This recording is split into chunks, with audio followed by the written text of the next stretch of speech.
माता रानी जगत मां, जगत देवी प्रकृति की रानी माता वैष्णो के लिए एक लाइक जरूर करें। दोस्तों, हमारे हिंदू धर्म में देवी के अनेक स्वरूप कहे गए हैं, जिसमें वृक्षों को भी मां देवी के स्वरूप कहा जाता है। तो आज मैं आप लोगों को पावन पावनी वृक्ष के बारे में बताऊंगा। नवरात्रि के पावन पर्व चल रहे हैं। नवरात्रि के पावन पर्व में कुछ ऐसे वृक्ष हैं जो कि देव वृक्ष कहे गए हैं, देवी वृक्ष कहे गए हैं। ये देवी के स्वरूप होते हैं, माता काली के स्वरूप होते हैं। और हमारे धर्म में पेड़ पौधे को देवी देवता मान करके हम इनकी पूजा करते हैं, और हमें पूजा भी जरूर करनी चाहिए। साइंस भी कहता है पेड़ पौधे मनुष्यों को फ्री में प्राणवायु प्रदान करते हैं, और पेड़ पौधे हमें ऑक्सीजन देते हैं, और हमारे जो कार्बन डाइऑक्साइड होता है उसे ग्रहण करके सभी प्रकार के जितने भी नकारात्मक चीज होते हैं उसे अपने अंदर में स्वयं सोख लेता है और हमें ताजगी प्रदान करते हैं। तो पेड़ पौधे स्वयं तेज धूप में तपता है, लेकिन मनुष्य को शीतल छाया प्रदान करता है। तो नवरात्रि के समय में कुछ ऐसे पेड़ पौधे हमारे धर्मशास्त्र में कहे गए हैं जिनको छूने मात्र से व्यक्ति के बंद किस्मत के ताले खुल जाते हैं, व्यक्ति का सौभाग्य चमक जाता है। हमारे शास्त्रों में पेड़ पौधों को बहुत ही गुणकारी कहा जाता है। अनेक बीमारी का उपचार पेड़ पौधों में ही छुपा है, जड़ी बूटी में ही छुपा है। और भगवान श्री कृष्ण ने गीता में स्वयं कहा है कि वृक्षों में जो मैं पीपल का वृक्ष हूं, पीपल के वृक्ष को वृक्षों का राजा कहा जाता है, क्योंकि पीपल वृक्ष की जो आयु होती है सबसे ज्यादा होती है, सबसे अत्यधिक होती है। पीपल वृक्ष सर्वशक्तिमान पूजा पाठ में अत्यधिक इसका महत्व होता है। दोस्तों, इसीलिए भगवान श्री कृष्ण ने गीता में स्वयं कहा है कि मैं वृक्षों में पीपल का वृक्ष हूं। तो चलिए, आज मैं आप लोगों को नवरात्रि के समय में छुए जाने वाले वृक्ष के बारे में बताऊंगा। दोस्तों, हमारे धर्मशास्त्र में अनेक ऐसे वृक्ष हैं जो कल्याणकारी होते हैं, मंगलकारी होते हैं। अगर इस वृक्ष को छू लेते हैं तो आपकी सभी प्रकार की परेशानी है, सभी प्रकार के कष्ट हैं, ये सब समाप्त हो जाते हैं। खास करके नवरात्रि के समय में इसका असर कई लाख गुना होता है। नवरात्रि के समय को शक्ति का पर्व कहा जाता है। शक्ति पर्व क्यों कहा जाता है? क्योंकि इस समय अचेत जो वस्तु होती हैं वो भी चेतना युक्त हो जाती हैं। अर्थात इस समय जो शक्ति हमारे धरती लोक में आ जाती है, नौ दुर्गा को क्या बोल सकते हैं? हम शक्ति बोल सकते हैं। तो माता रानी इस धरा पर आती है, इस पृथ्वी लोक पर आती है। तो जितने भी पेड़ पौधे हैं, जीव जंतु हैं, चल अचल सभी प्रकार के जो वस्तु हैं, ये सब में प्राण आ जाते हैं। इन सब में शक्ति निहित हो जाती है, जागृत हो जाती है। तो इस समय कोई भी पेड़ पौधे को जाकर के छू दे, खास करके देवी स्वरूप कहे गए जो पेड़ पौधे होते हैं, जाकर के आप इसे छू करके आते हैं तो आपके जीवन की परेशानी है, दुख हैं, तकलीफ हैं, कष्ट हैं, रोग हैं, बीमारी हैं, कलह हैं, कलेश है, जीवन में चल रही बहुत बड़ी समस्या है, सब समस्या समाप्त हो जाती हैं। काल सर्प दोष, मंगल दोष, शनि दोष, राहु दोष तत्काल अपना असर दिखाती है। दोस्तों, आज मैं आप लोगों को 3 पौधों के बारे में बताऊंगा, और ये तीनों पौधे देव वृक्ष कहे जाते हैं। वीडियो को ध्यान से देखना। अगर आज की वीडियो मिस कर दी तो फिर सारी जिंदगी आपको पछताना पड़ेगा, क्योंकि नवरात्रि ही एक ऐसा पर्व होता है, एक ऐसा समय होता है, केवल 9 दिनों के भीतर में आपको लंबी पूजा पाठ करने की जरूरत नहीं पड़ती। केवल 9 दिनों के भीतर में ही आप अपनी समस्या को, आप अपनी गरीबी को स्वयं अपनी आंखों से समाप्त होते हुए देख सकते हैं। मैं जिस वृक्ष के बारे में बता रहा हूं, ये सारे वृक्ष आपको अपने घरों के आसपास में बहुत ही आसानी से मिल जाएंगे। दोस्तों, वीडियो में आगे बढ़ने से पहले, जानकारी बताने से पहले, अभी तक कमेंट बॉक्स में जय माता दी नहीं लिखे हैं तो जय माता दी जरूर लिखना। जब आप हमारे कमेंट बॉक्स में जय माता दी लिखते हैं तो हमें काफी हर्ष होता है, काफी उल्लास होता है। आप हमारी वीडियो को लाइक करते हैं तो हमारा मनोबल बढ़ता है, और आप सभी लोगों के लिए इस प्रकार ज्ञान भरी जो अच्छी अच्छी जानकारी होती हैं, आप सभी लोगों के लिए लेकर के आते हैं। तो अगर आप इस प्रकार की जानकारी में इंटरेस्ट रखते हैं, स्माइल फैमिलीज चैनल को अगर सपोर्ट करना चाहते हैं, तो आप हमारे चैनल को सब्सक्राइब कर हमारा सपोर्ट जरूर करें। दोस्तों, मेरे जो उपाय होते हैं, आप लोगों को मैं सरल से सरल आसान उपाय बताता हूं, जो उपाय बहुत ही सरल होते हैं, बहुत ही आसान होते हैं, और ये राम बाण की तरह काम करते हैं। जिस प्रकार प्रभु राम के जो बाण होते हैं अचूक होते हैं, उसी प्रकार मेरे वीडियो में बताए गए जो उपाय होते हैं अचूक होते हैं, कभी भी प्रभावहीन नहीं होते हैं। तो वीडियो को ध्यान से देखना, कौन से ऐसे 3 वृक्ष हैं जिसे हमें छू करके नवरात्रि के समय में जरूर आना चाहिए। एक खास बात सभी दर्शकों को बताना चाहूंगा, नवरात्रि के समय में जितना ज्यादा हो सके देव वृक्ष की पूजा जरूर करना। दोस्तों, देव वृक्ष में कई प्रकार के वृक्ष होते हैं। चलिए, मैं आप लोगों को बताना चाहूंगा कौन से वृक्ष को छूने से हमारी गरीबी मिटती है। पहला जो वृक्ष है, बेल का वृक्ष। जो बेल का वृक्ष है, ये वृक्ष माता पार्वती के पसीने से उत्पन्न हुआ है। स्कंद पुराण के अनुसार जो माता पार्वती हैं, ये देवी स्वरूप कही गई हैं, अर्थात ये 9 दुर्गा के स्वरूप कही गई हैं। तो स्कंद पुराण की कथा में कहा गया है, जो बेल का वृक्ष है, माता पार्वती के पसीने से उत्पन्न हुआ है। इसकी डाली में पार्वती, जड़ में ब्रह्म, तने में विष्णु एवं समस्त जो हिस्से हैं, उसमें भगवान शंकर जी बसते हैं। संध्या काल में शिव मंदिर के समीप या 9 दुर्गा मंदिर के समीप जो बेल के वृक्ष हैं, इसके नीचे में घी का दीपक जलाने से व्यक्ति धनवान, गुणवान एवं पराक्रमी बनता है। व्यक्ति के सभी प्रकार के मनोरथ की पूर्ति होती है। हमारे धर्मशास्त्र ये भी कहते हैं, नवरात्रि के समय में अगर कोई भी व्यक्ति नवरात्रि के समय में अगर कोई भी व्यक्ति बेल के वृक्ष को माता 9 दुर्गा का ध्यान करते हुए 7 बार छू करके आ जाते हैं, तो ऐसे व्यक्ति की तत्काल, अगर उपवास व्रत रखा है, ध्यान से सुनिएगा, जो लोग उपवास व्रत रखे हैं, ऐसे व्यक्ति की थकान, सुस्ती तत्काल चली जाती है।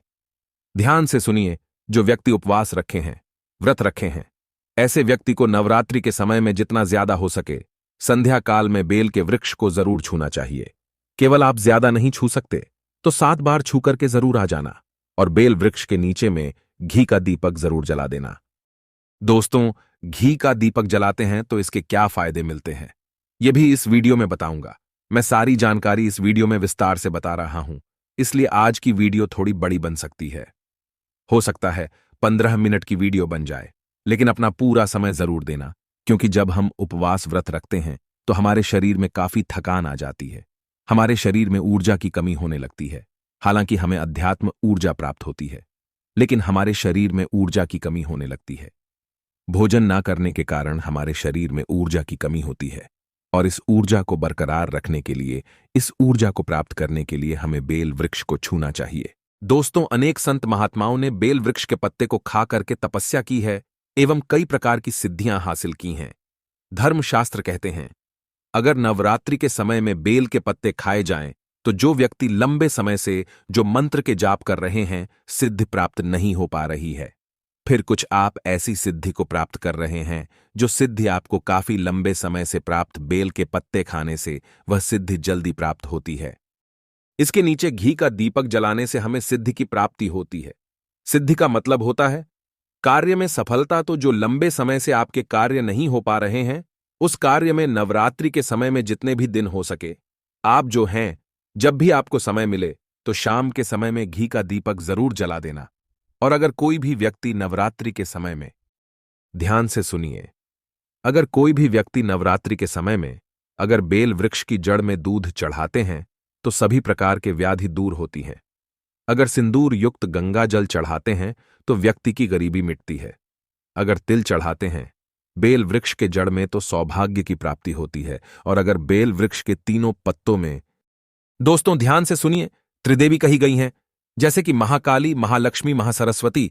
तो अगर बेल के जो 3 पत्ते हैं, महालक्ष्मी, महाकाली, महासरस्वती के स्वरूप कहे गए हैं, तो बेल के अगर तीनों पत्तों में एम, दूसरे पत्ते में हीरिम और तीसरे पत्ते में क्लीम, तो इस प्रकार बेल के तीनों पत्ते में ऐ ह्रीं क्लीं लिखकर कि अगर मां 9 दुर्गा को सिंदूर से लिख करके चढ़ाना होता है, सिंदूर से लिख करके चढ़ाया जाए तो तत्काल उसी समय मनोकामना की पूर्ति होती है, कार्य में सफलता मिलती है। कोई लंबे समय से आपकी मनोकामना हो, आप चाहते हैं वो मनोकामना पूर्ण हो जाए, तो ये उपाय अवश्य करिएगा। दोस्तों, इसकी जड़ में ध्यान से सुनिए, नवरात्रि के समय में इसकी जड़ में अगर तांबे की कोई भी रिंग होती है, जिसे हम एक प्रकार के तांबे की जो धातु है, ये मंगल से जुड़ी हुई होती है, तो अगर नवरात्रि के समय में इसकी जड़ में तांबे की जो रिंग होती है, अंगूठी होती है, अगर आप 4 अंगुल खन करके दबा करके आ जाते हैं, नवरात्रि भर इसे दबे रहने देना है। इसके बाद अगर आप पहन लेते हैं तो वह जागृत हो जाती है, क्योंकि जो बेल के वृक्ष हैं स्वयं जागृत कहे गए हैं, और नवरात्रि के समय में इसकी जो आवरा होती है, इसकी जो ऊर्जा होती है, अत्यधिक बढ़ जाती है। फिर अगर आप इस प्रकार की अंगूठी को पहनते हैं तो कभी भी आपको रक्त संबंधी समस्या नहीं आती, शनि का दोष नहीं सताता, राहु की पीड़ा नहीं सताती, और 9 दुर्गा की कृपा से सदैव आप सुरक्षित रहते हैं। ऐसे व्यक्ति की कभी भी अकाल मृत्यु नहीं होती। दोस्तों, मैं दूसरे पौधे के बारे में जो बता रहा हूं वो पौधा भी जान लीजिए। मैं जो दूसरे पौधे के बारे में बता रहा हूं, ये शमी का वृक्ष है। शमी के वृक्ष को जगदम्बा के स्वरूप कहा गया है, जो शमी के वृक्ष हैं। ये स्वयं जगदम्बा के स्वरूप हैं। इस पर स्वयं मां जगदम्बा स्वयं साक्षात विराजमान रहती हैं, और कोई भी व्यक्ति अगर संध्या काल में नवरात्रि के समय में इसके नीचे में धूप दीप जलाता है, धुआं दिखाता है, तो उनकी सभी प्रकार की परेशानी दूर होती है। धर्मशास्त्र कहते हैं, अगर कोई भी व्यक्ति नवरात्रि के पूरे समय में हो सके, अगर आप एक दिन भी करना चाहते हैं, तो आप ये उपाय एक दिन भी कर सकते हैं, पंचमी या सप्तमी के दिन कर सकते हैं। तो हमारे धर्मशास्त्र में कहा गया है, अगर नवरात्रि के समय में लाल चूड़ी अगर कोई भी व्यक्ति मनोकामना बोलते हुए शमी के वृक्ष में बंधे तो वह मनोकामना की पूर्ति होती है। लाल चूड़ी अगर कोई भी महिला जाकर के बांधती है तो उन्हें सौभाग्य की प्राप्ति होती है। उनके पति की कभी भी अकाल मृत्यु नहीं होती। इसकी जड़ में सिंदूर डालने से व्यक्ति को आरोग्य की प्राप्ति होती है। जो लोग लंबे समय से बीमार पड़े हैं, ऐसे व्यक्ति के जो घर में रहने वाले सदस्य हैं, वो लोग जो बीमार पड़े हैं, उनके शरीर से 7 बार सिंदूर को उतारा करके शमी की जड़ में डाल सकते हैं, तो उनके रोग जल्दी ठीक हो जाएंगे। जो लोग लंबे समय से बीमार पड़े हैं, या फिर आप बीमारी से बचना चाहते हैं, निरोग रहना चाहते हैं, तो इसकी जड़ में सिंदूर जरूर डालें। मनोकामना पूर्ति करने के लिए मैं एक मंत्र बता रहा हूं। इस मंत्र को बोलते हुए शमी के वृक्ष को छूना है। इस मंत्र को बोलते हुए शमी के वृक्ष को छूना है। आप तत्काल नवरात्रि के समय में इसका रिजल्ट देखना। जैसे ही नवरात्रि समाप्त होगा, आपकी जो मनोकामना है उसकी पूर्ति हो जाएगी। आपकी जो दरिद्रता है वो दरिद्रता समाप्त हो जाएगी। तो मंत्र कौन सा है? तो आपको बोलना है, मम मनोरथ पूरे मम दरिद्रा नाश्य। ये मंत्र आपको बोलना है। ये मंत्र बोलते हुए शमी के वृक्ष को छूना है। सभी प्रकार के आपके मनोरथ की पूर्ति होगी। आपकी जो दरिद्रता है, दरिद्रता समाप्त हो जाएगी, छू मंत्र हो जाएगी। ये आपको छूते हुए बोलना है। आप चाहते हो तो नवरात्रि के समय में मौली धागे भी शमी के वृक्ष पर बांध सकते हो। अधिकतर लोग मौली धागे बांधते हैं। मौली धागे बांधने से माता रानी आपसे बंध जाती हैं। दोस्तों, कहने का मतलब है कि माता रानी आजीवन आपका साथ देती है, आपके हर कदम में मार्गदर्शन करती है। इसकी जड़ की मिट्टी ला करके ध्यान से सुनिए। नवरात्रि के समय में अगर आप जो है 9 दुर्गा के उपवास नहीं कर पा रहे हैं, व्रत नहीं कर पा रहे हैं, किसी कारणवश, तो केवल इसकी जड़ की मिट्टी ला करके नवरात्रि के समय में स्नान करने से व्यक्ति का भाग्य उदय हो जाता है। व्यक्ति का भाग्य चमक जाता है। व्यक्ति की जो फूटी किस्मत होती है वो भी चमक जाती है। आप में से अधिकतर लोग बोलते हैं ना कि गुरुजी, हमसे लक्ष्मी नाराज हो चुकी है, लक्ष्मी हमारे घर में आना ही बंद कर चुकी है। तो आप चाहते हैं कि लक्ष्मी की कृपा प्राप्त हो जाए, तो नित्य नवरात्रि के समय में इसकी मिट्टी को लाकर के नवरात्रि के समय में स्नान करना शुरू कर दीजिए। नहाने वाले पानी में डाल करके स्नान करना शुरू कर दीजिए। आपके शरीर से दोष दूर हो जाएंगे। आपके शरीर से किसी भी प्रकार की पीड़ा है, नकारात्मक शक्ति आपके शरीर में प्रवेश कर गई है, वो भी समाप्त हो जाएगी। दोस्तों, तीसरे क्रम में मैं जिस वृक्ष के बारे में बता रहा हूं, मित्रों, इस वृक्ष को देव वृक्ष भी कहा जाता है। जो तीसरा वृक्ष है वो है परिजात का वृक्ष। परिजात का वृक्ष समुद्र मंथन से उत्पन्न हुआ था और ये देवराज इंद्र के नंदन वन में स्थापित किया गया था। परिजात वृक्ष भगवान कृष्ण ने मानव जन कल्याण के लिए धरती लोक पर लाए थे। जो पारिजात का वृक्ष है, इसे भी लक्ष्मी का स्वरूप कहा गया है, क्योंकि माता लक्ष्मी भी समुद्र से उत्पन्न हुई हैं और परिजात के वृक्ष भी समुद्र से उत्पन्न हुआ।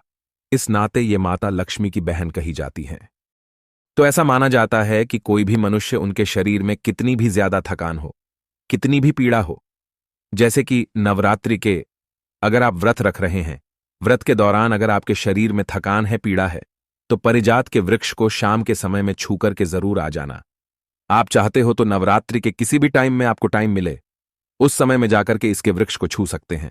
इसके वृक्ष को छूते ही तत्काल शरीर से पीड़ा है, जो थकान है, सुस्ती है, कमजोरी है, वह समाप्त हो जाती है।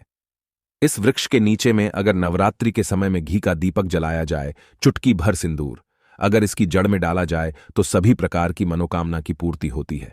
लेकिन आपको प्रार्थना जरूर करनी है कि हे परिजात वृक्ष, आप देवी स्वरूप कहे जाती हैं, आप हमारी सभी प्रकार की पीड़ा को दूर करें। ग्रह दोष हैं, पितृदोष हैं, लक्ष्मी दोष हैं, इसे आप समाप्त करें। लक्ष्मी स्वयं आपकी बहन है। माता लक्ष्मी का हमारे जीवन में प्रवेश कर जाए, इस प्रकार का आप हमें आशीर्वाद प्रदान करें। इस प्रकार से आप इनसे जो हैं मनोकामना बोल सकते हैं, मनोरथ बोल सकते हैं। ये लक्ष्मी की बहन कही गई हैं। क्योंकि समुद्र मंथन से ये उत्पन्न हुआ है। तो अगर आप भी जल्द धनवान बनना चाहते हैं, आपके जीवन में कोई कामना है, कोई कामना अधूरी रह गई है, तो हमने 3 वृक्ष के बारे में बताया है। इन 3 वृक्ष को नवरात्रि के समय में छूना शुरू कर सकते हैं। और अगर कोई व्यक्ति ये तीनों वृक्ष को छू लेते हैं, ध्यान से सुनिए, अगर तीनों वृक्ष को छू लेते हैं तो ऐसे व्यक्ति के कार्य सफल होने से, ऐसे व्यक्ति की मनोकामना पूर्ण होने से दुनिया की कोई भी शक्ति नहीं रोक पाएंगी। मनोकामना पूर्ति करने के लिए, कार्य में प्रगति प्राप्त करने के लिए, अपनी किस्मत को चमकाने के लिए, सोए हुए भाग्य को जागृत करने के लिए नवरात्रि में ये उपाय जरूर करिएगा। दोस्तों, ये उपाय सोने पे सुहागा होगा। ये आपकी जिंदगी को संवार देंगे, आपकी जिंदगी में चल रही परेशानी को दूर कर देंगे। तो ये जानकारी कैसी लगी, हमें कमेंट सेक्शन में जरूर बताना। और इस जानकारी को अपने तक सीमित मत रखना, इस जानकारी को आगे जरूर शेयर करना, क्योंकि ज्ञान बढ़ाने से ज्ञान बढ़ता है। हो सकता है आप इस वीडियो को शेयर आगे करेंगे तो कोई व्यक्ति नवरात्रि के समय में थकान महसूस करते हैं, पीड़ा महसूस करते हैं, नवरात्रि के समय उनको होती है, किसी भी प्रकार के कष्ट होते हैं, तो इन वृक्षों को छूकर के सारे कष्टों से छुटकारा पा सकते हैं। तो समाज कल्याण हेतु इस वीडियो को आगे जरूर शेयर करना। कमेंट बॉक्स में अभी तक जय माता दी नहीं लिखा है तो जय माता दी लिख दीजिए। आज की जानकारी यहीं पर समाप्त करता है। धन्यवाद।